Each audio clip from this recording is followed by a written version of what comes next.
Lawmakers are pushing to change the state's foster care system. It comes a month after our WRAL documentary, Broken, Foster Care in North Carolina, showed its many challenges. A WRAL documentary reporter Kristen Severance talked to lawmakers and advocates calling for a new watchdog office who would oversee the state's child welfare system. If passed, the legislation would create an ombudsman position. So that's someone who can come in and look at cases within the foster care system and really decide what's in the best interest of the child. These are just lots of posters that me and my friend have just been making, and it kind of really helps me to make these and see just how much joy and happiness and all the memories. Felicia Chandler's story and pain is out there for the world to see. We showed you in Broken, Foster Care in North Carolina, how Chandler lost custody of her 3 sons more than 10 years ago. The boys were later adopted by Avante Devon, a woman who adopted 5 kids from 3 North Carolina counties. Fayetteville detectives say she changed all of their names, homeschooled them, and she had more than 8 different aliases. 2 of those children, Blake and London Devon, died from abuse and starvation. Blake was Felicia's oldest son. When you take a child out of their home, away from their parents, and then you say that you took responsibility for that child, that's what they say. They're in the custody of that social services at that time. So that means that child now is your responsibility.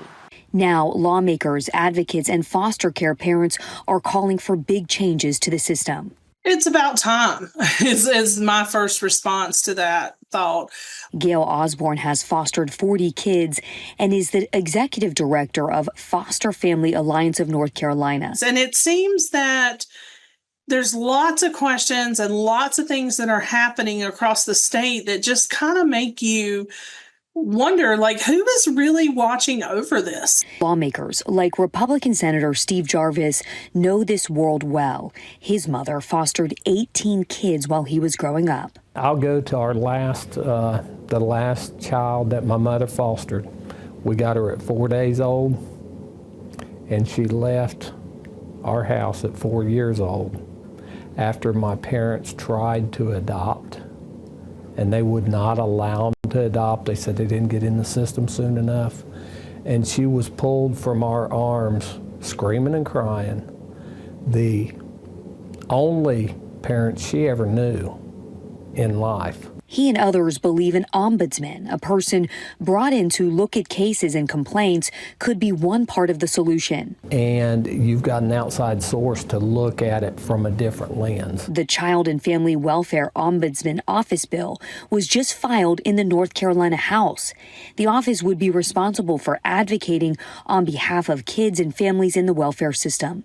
The bill also includes an ask of $282,000 to create and hire staff for the office. We need someone who can pick up the phone and say, why is this decision being made? And is this decision the best decision for this child? A position that may have helped Felicia Chandler.